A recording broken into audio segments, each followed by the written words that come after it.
Hi all, we are going to showcase a dynamic simulator and planning tool for studying interactions between intelligent and non-intelligent entities. This is a final year project developed by Siddharth Gulati and Abhinav Rastogi under the guidance of Mr. Manish Kumar Thakur. In this video, we are demonstrating the planning and simulation of a war zone using the proposed tool. It will facilitate a defense planner to create a virtual environment using optical glyphs to place interactive entities. Each entity is identified using a unique marker, and the arena itself is identified using the base marker.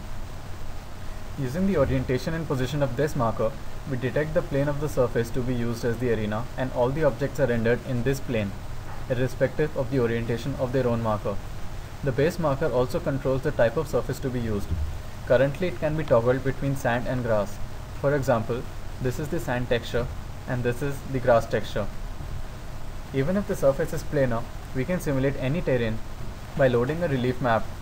Here we have loaded a simple aberration in the virtual surface.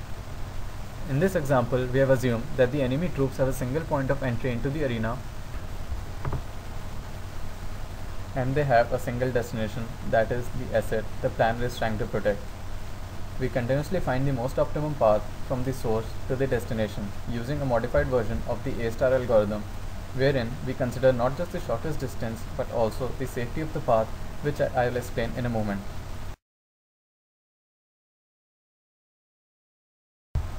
The planner can place a variety of objects on the arena to mimic the scene he is trying to simulate.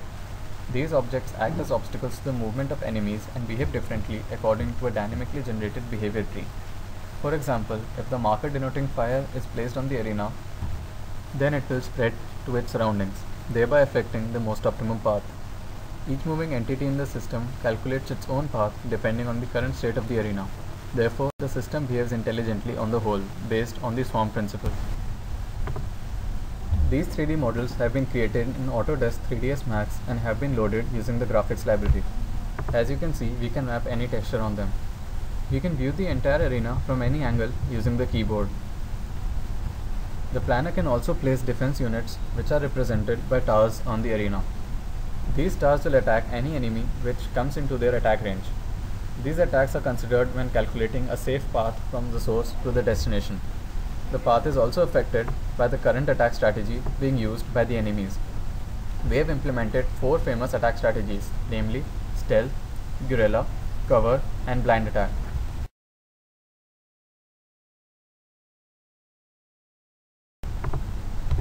Currently, the system is in the stealth mode. In this mode, enemies avoid the attack range of the defense towers completely and try to find a path where they won't be detected. Thus, there is no interaction between opposing forces in this mode. Enemies are generated at regular intervals automatically, but we can also force creation of enemies manually if there is a need in the simulation.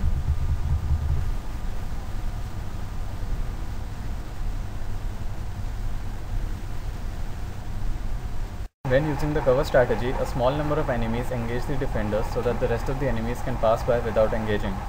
To add a sense of realism to the simulation, appropriate event-based audio is also played in separate threads.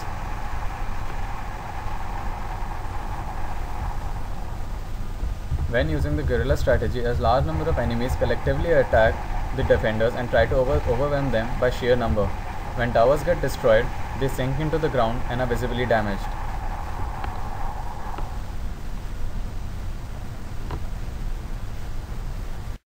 When using the blind attack strategy, enemies don't consider any other entities on the arena to decide their behavior and simply try to reach the destination via the shortest path. If they happen to pass through the attack range of any defender, they will now stop to engage the defender.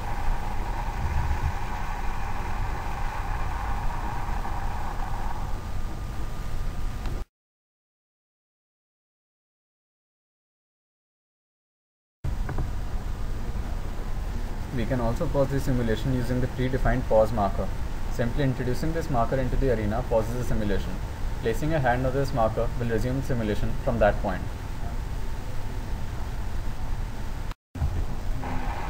Once the minimum number of enemies reach the destination and the health of the destination is reduced to 0, in that case we show the user that the total destruction has taken place and the simulation ends at that point. We also generate a live log for all the events taking place during the simulation and that log is converted to multiple graphs for the attack and health of every defender over time, post simulation for analysis by the planner.